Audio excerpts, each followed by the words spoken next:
What's a simple life hack most people don't know about? Story 1. Always write down momentarily good ideas. Don't lean on your memory. One time I was tripping on acid and had this incredible epiphany that was going to unite the whole world and solve all conflicts and bring everybody to a place of empathy and peace, and I furiously wrote it down so I wouldn't forget, and a few hours later, I finally fell asleep. I woke up the next morning and looked over at the memo pad next to my bed and saw a half-crumpled note written in frenzied, scribbled handwriting that said, "You know you were here. Yes, that's what you think. But that's what you think." Ladies and gentlemen, the secret to everything. Years ago, my father had a dream every night where he learned the secret of life. He could remember that part in the morning, but not what the secret was. He started keeping paper by his bed so he could scribble it down, and one night he had a dream and scribbled it down, and was so happy when he remembered in the morning. He looked at the paper, and all he had written down was one word: chair. Story 2. Percentages are reversible. Working out 4% of 50 will give you the same result as 50% of 4. This is great, except I'll probably forget it whenever the time comes to have to do some quick math. Story 3. From working in technical support for longer than I dare to think about, most angry customers just want to be heard. Let them have their rant, do active listening, and make notes about what they're saying. They will eventually run out of steam. Then, read back everything they talked about and go through it step by step. Works almost every time, and often they are very thankful by the end of the call. Another tip, instead of asking the customer if something's plugged in, ask them to check if the plug's prongs are corroded. After they check, they'll unconsciously plug it back in. This reminds me of how I used to trick people into remembering their passwords when I worked at a cell phone store. Take their phone, pretend I'm opening up some special password reset program, hand them their phone back and ask them to enter their new password. And I'd say about 70% of the time they entered their current password and gained access. I work in healthcare and have learned the exact same thing. The quickest way to make an angry person angrier is to cut them off. They are so upset that their brains won't interpret anything you say in a productive way until they've got the really important and raging thought fully out. It's also so much easier to not talk than to get into a fight with someone. Story 4. Create a routine for before exercise. I do the exact same things every time I go to the gym. When I'm not motivated, those little pre-workout habits just trigger me into action. I go for a run at 5:30 a.m. before my family wakes up. My version of this is getting all of my running clothes, gear, water, etc. laid out the night before, so I don't have to make any decisions in the morning or fumble around in the dark. One less obstacle to getting out the door. I also try to carry a mentality through life of doing things for future me because he'll appreciate it so much. May I add to this? If your goal is to lose weight, improve your diet before you head to the gym. The gym is supposed to supplement your weight loss, but your diet is what leads to weight loss. Too many people work themselves silly at the gym, but eat back those calories and get frustrated. They aren't seeing results. Story 5. If you're putting together furniture, leave all the screws a little loose. Finish the whole thing, place it where it's going to be, wiggle it so it settles into place, and then tighten all the bolts. No wobble. Adding to this, if your furniture comes with an assembly tool, tape it to the bottom of the furniture once you're done assembling it. If anything needs tightening or adjusting in the future, the tool will always be right there. Similar concept to changing a car tire. If you tighten any one side of the tire or furniture, it'll become difficult if not impossible to tighten the opposite side. For tires, hand tighten the lug nuts in a diagonal pattern. Then, when they're all on and the car is lowered to the ground, use the wrench to fully tighten the nuts. Story 6. My grandmother always said that if you feel terrible, get out of bed, take a shower, do your hair and put on clothes, down to your shoes, and have a good meal. Either this will fix it, or you're dressed and fed and in a better place to deal with the problem. She was right. When I have a crappy night, crying that night, couldn't sleep, etc., and I have to do something the next morning, I take the time to put extra thought into my look that day. I don't usually wear makeup, but I will do a daytime look. I'll put something on that makes me feel cute, and I'll add one of my fancy jewelry pieces. Taking care to do things that make me feel good about my appearance tends to help me get through the day a bit better after a rough night. I do a thing called broke person activities. When I'm low on money, where I'll spend a day off cashing in change and depositing into my bank account. I usually run a few frugal errands as well. Sometimes I have to call someone to see about wiggle room on a payment. I feel bad these days. It's brutal being broke, but I refuse to do those things dressed shabbily. I put on makeup and do my hair and dress nicely. I tell myself the whole day, it's okay to act broke, just don't look broke, and that gets me through. My parents told me that it's okay to be broke, and it's okay to be poor, but soap and water are cheap. Don't be smelly if you can avoid it. It sucks not having enough. It's hard, but I smell alright and look like I care. Story 7. If you have an itchy mosquito bite, heat up a spoon under semi-hot water, like 45 to 50 degrees Celsius. Dry it off and tap or press it onto the bite, just as short as you can tolerate it, but also as long as possible. The heat dissolves the protein that makes the mosquito bite itch. There's a little battery-powered device you can use to do this as well. I think they call it Bite Away. It's shaped like a pen. You put the little metal tip onto your bite, press a button, and it gets really hot for about 5 seconds. So hot that it makes you squeal, and you're expecting burns when you take it away, but your skin is fine and the itch is gone. Story 8. If you want a comfortable pair of high heels, invest in a pair of dance heels. Lots of beautiful designs and colors, designed to be flexible and comfortable, worth every penny. Just make sure they're not felt-soled if you plan on wearing them outdoors. A good quality pair from a company like Repetto is worth getting rubber-soled if they aren't already. Your feet will thank you. ETA. So glad some of you found this helpful. My mother has had permanent foot deformation from wearing heels daily since 1977, and my discovery of wearing dance heels was born out of my desire to look elegant, but avoid pain and disfigurement. Yes, I was a dancer for years, and when we started doing cosplays for Comic-Cons, I invested in a bunch of pairs in different colors to match my costumes. I get so many compliments on how authentic stuff looks, and I'm also comfortable the whole day. Dance shoes are much underrated. When I was a music student, the organ majors had a long list of things they needed in a shoe, relating to the shape, the sole, the heel, and the fit. At least the guys did. Girls were just told to go down to the theatrical supplier, get some tap shoes, and have them take the taps off. I gather that since I was a student, somebody twigged to the fact that guys could also just go down to theatrical supplier and get some tap shoes and have them take the taps off, instead of ransacking every shoe retailer in the city. Story 9. When driving for long periods, turn off recirculating air. One of the reasons you get tired in the car is not from lack of sleep, but from too much CO2 in the car. You've been so tired driving home, and when you get home, you're no longer tired. It's because of a lack of oxygen in the car, especially if you have passengers in the car. It was very surprising when I first found out. I was looking up sources for weeks and studying it as much as I could. I almost bought a CO2 meter to test it myself. Apparently, with no air running, your car can accumulate up to 4,000 ppm CO2, which is enough to make you function at 50% mental capacity. So people really do become idiots while driving. Fun fact, it's at 700 ppm CO2 and above where we start to see a decline in human mental function. Only like 10% decrease at 1,000 ppm if I'm not mistaken. Humanity is on track to have 700 ppm CO2 in the atmosphere by 2100. So everyone will be slightly dumber just by breathing. Anyway, fresh air is really important. And the fact that we're spending so much time inside where CO2 can build up, and the fact that latent CO2 is increasing even in fresh air, means that it's becoming harder to function at full capacity while indoors. Unfortunately, my understanding is that even houseplants don't dramatically change the game. They may absorb toxins from the air, but not enough photosynthesis occurs to impact the latent O2 levels. Story 10.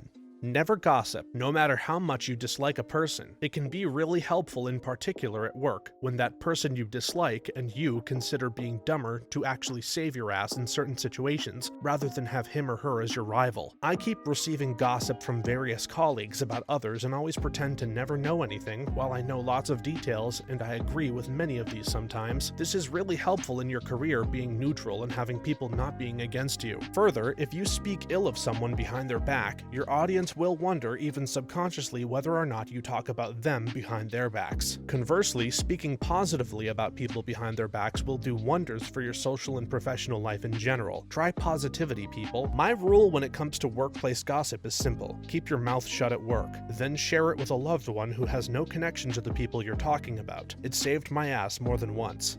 Story 11. Casseroles provide far more servings with far less cost and effort than many other dishes. My husband's family never made casseroles, but they're the only thing I knew how to cook when we got together, so I'd always make one and bring it to family events. Everyone thinks I spend hours upon hours in the kitchen making dishes, but really I just basically evenly mix the ingredients across a casserole dish and throw it in the oven. Really won my mother-in-law over when she wasn't sure about me at first. To add to this, any casserole can be made lower in carbs by replacing the noodles with cauliflower florets. If you seriously need to reduce carbs, diabetic, keto dieter, replace the condensed soup with an equivalent amount of Greek yogurt. Season the yogurt with pepper, thyme, and garlic, and add finely chopped mushroom or celery if you want. Story 12. When looking at recipes online, click the print link. This cuts out the unnecessary backstory and random musings. You can also save the recipe as a PDF to your computer or even just the link to the printable version. You mean to tell me, after 20 years of having to read how this lasagna came to be after women, including the names, ages, and locations of 20 of them, all decided to get together at one huge party? The year was 1942, spring almost, and the Robins had just come back from that I could have skipped all that? Shut the front door. I deserve to be sent straight to jail for not knowing this. Most recipe websites now have a jump to recipe link somewhere near the top too. You have to look for it for a second, but it's almost always there. For those who don't know, by the way, the long backstory stuff isn't something recipe bloggers do for funsies, but rather a crappy side effect of how search engine optimization and online advertising work. Most food bloggers don't want to make you scroll past 15 ads either, but if they don't, they have no way to make money from their work. If you don't want to deal with it, you can always buy some cookbooks instead. Used bookstores always have a ton. Story 13.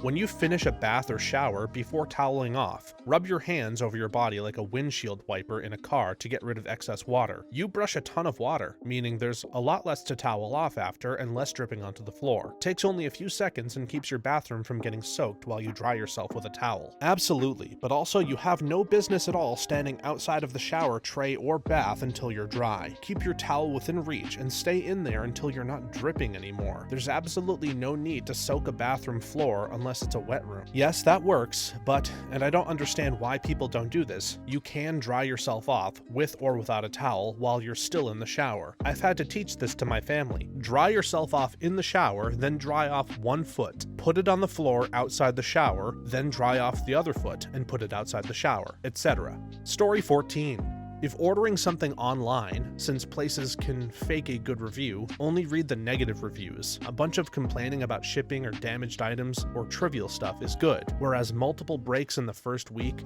/ won't charge leaks means that the product is crap. Yes, this. And it's super easy to discount the negative reviews where the person is clearly stupid, gives the product a negative review because of a shipping issue, or doesn't know how to do a nuanced review. Everything is on a 10 or a 1, no in between. It also depends. If there are 10,000 reviews and 9,900 of them are positive, then it's probably not unexpected, even for a well-made product, that a couple of them are breaking right away. That's just bad luck, but it happens. But in general, I agree with you. But I expand it to looking at the 2 to 4 star reviews. 1 star is normally delivery guy threw it and it broke, and 5 stars are haven't received it yet, but I think I'll love it. Had to learn this lesson when apartment hunting for the first time. Pretty much every apartment complex has horrible online reviews. I was so worried I was going to live in a slum no matter where I went, until I realized that literally no one writes apartment complex reviews unless they're pissed off about something. The best were the ones who were just complaining about one specific neighbor. The family above you was loud a few times. The whole complex gets a 1-star review. If it was pervasive bed bugs, trash not getting picked up, predatory towing, etc., then it was different. The key was actually reading the reviews. I've lived totally content in several 1-star apartment complexes since then.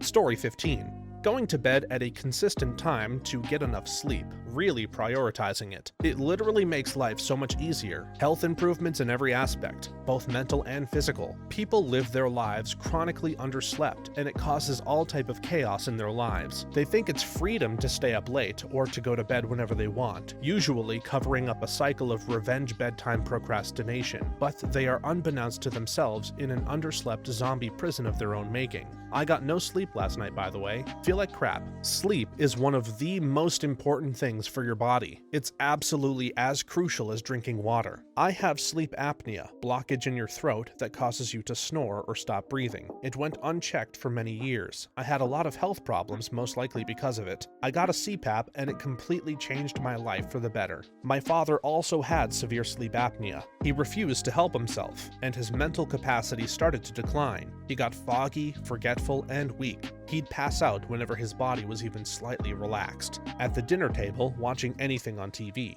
Anything. Eventually, he started to fall asleep while he was standing up. It looked almost like he was drunk. He lost his balance, he lost the feeling in his hands, and he developed restless leg syndrome. That means when he tried to lay down to sleep, his body would jolt. He was a complete mess. Sadly, because his body kept breaking down, his organs were affected and he passed away. So much of this could have been avoided by getting solid REM sleep. If you're anxious or depressed and staying up through the night seems like a good way to keep tomorrow from coming, consider for your own health a sleep study. I had that anxiety and it took a stroke for me to get help. The difference between my dad and I was that I fixed things and he let them go. Take care of yourself. Yes, my therapist told me that she thinks I either have ADHD or I don't sleep enough because I'm struggling to keep up in conversations. She suggested I focus on getting a full night's rest. It's been working. My mental clarity has been improving after only a few short weeks. I didn't acknowledge it at the time, but I was the poster child for revenge bedtime procrastination.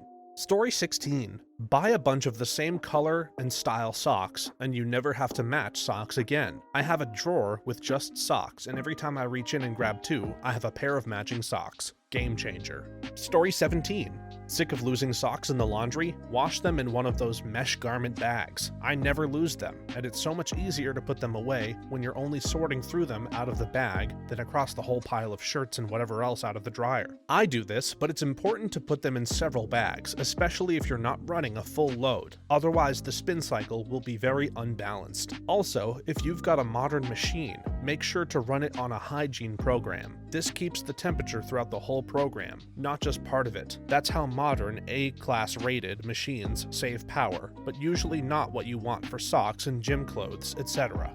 Story 18.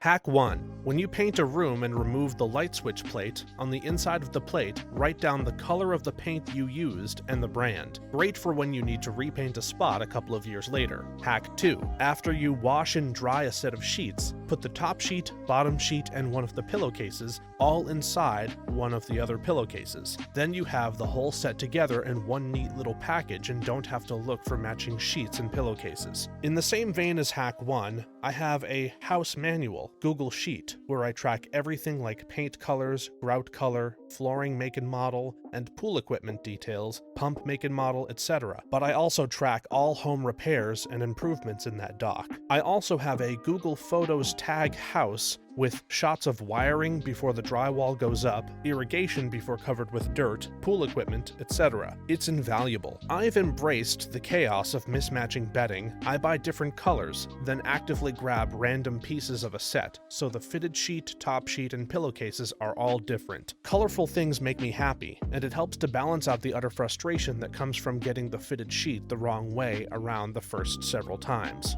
Story 19. When walking head-on towards somebody to avoid the area where you are going to crash into each other, don't look at them to see where they are going. Fix your eyes over one of their shoulders and don't waver. They will then move in the other direction. I've been doing this for years, and it's extremely helpful when walking in crowded areas. I usually glance to my left, pretending like I'm not paying attention, and they'll always walk around me to my right. The only flaw to this is when you actually encounter someone who is walking around and not paying attention to where they're going, and then you have no idea where the hell they're going to walk, and there's nothing you can do. I learned that when I lived in New York, especially when I was walking through Times Square. Also, it's how I avoid interacting with creeps on the street who approach me. I just look over their shoulder and don't see them. If they are especially insistent and it's difficult to avoid them, my Hail Mary is to wave and say hi to a friend behind them. By the time they have turned around to see who I'm waving at, I'm long gone. Story 20. If you work at a PC all day, turn the night light on constantly. I have it set to turn on at 4 a.m. and off at 3 a.m. It makes a huge difference in eye strain. After you get used to it, other screens feel like looking at the sun. I set up one of my colleagues' PCs the same, and a week later she told me she has stopped getting headaches every day at 1 p.m., which she had even been going to opticians for. This sounds like a band-aid for a monitor set entirely too bright. A lot of people never seem to touch the factory defaults on their monitor, which is why many seem blindingly bright. Agreed, my monitor at work is a standard issue Dell, and I have the brightness set at like 33 out of 100. It's the first thing I do at a new job or when I get a new monitor. The manufacturers have them cranked up because they look really pretty and flashy next to the competitors. Who wants a dark drab screen when you can have a bright colorful one? But it's awful for daily use. Story 21. There's a YouTube video showing how to do that thing that you don't know how to do. I don't want a video. I want to read the directions or a couple of pictures. I don't want to sit through a 14-minute video of some super excited dude telling me the ins and outs of every toilet ever made. Just tell me how to put this thing on that thing to make it go. And I don't want a 26-minute video of some homesteading lady explaining why she named her children after constellations and how her hubby gets up at the crack of dawn to feed their chickens. Just tell me the ratio of milk to oats for this goddamn recipe. And get off my lawn. I hate this. I'll find a video that addresses the task at hand, and 30 seconds into it, they go off on some tangent about how they found this item at their sister's cousin's estate sale in Schenectady that year that we got all that snow. STFU and get to it already. Story 22.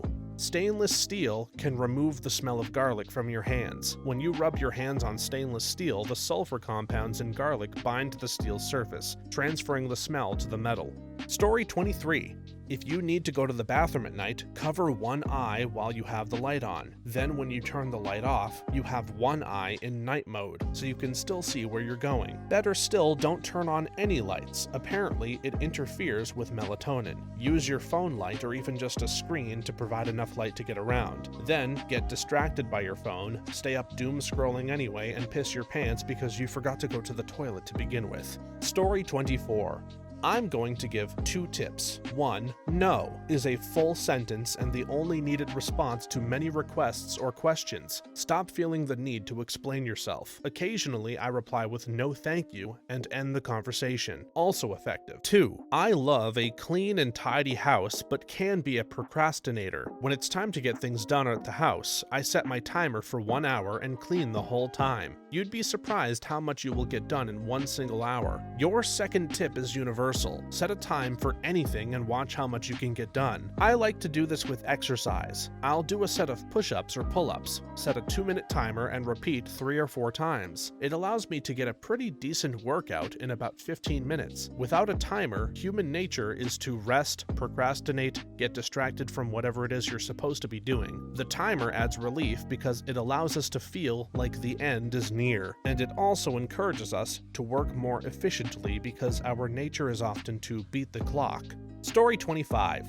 If you have a glass-walled shower and a shower head on a hose, take a few seconds after you finish washing yourself to hose down the walls. It stops the scum buildup and means you only need to attack the shower manually maybe once every 6 months. Sparkly clean glass for everyone. Glass doesn't sparkle when it's clean, it's transparent. The sparkle is a film. This is why nobody should use Windex on car glass. It's designed to leave a film that makes your windows sparkly. Not a big deal in daylight, but a nightmare at night. Glass cleaning products intended for cars leave a matte finish for maximum transparency. A lot of them have some variation on invisible in the name. We recently had a bathroom remodel and went with a trendy semi-frameless shower door, and spraying water directly on the door ends up spilling some onto the floor. Kind of regret the choice now when choosing option in the catalog, but it didn't really occur to me that anyone would invent and sell a shower door that didn't keep the water inside. Thanks for watching until the end. If you have a similar story to these that you would like to share with us, please leave it in the comments down below. If you enjoyed this video, please leave us a like and don't forget to subscribe. For more videos like this one right now, please stop by our channel. Thanks again, and see you next time.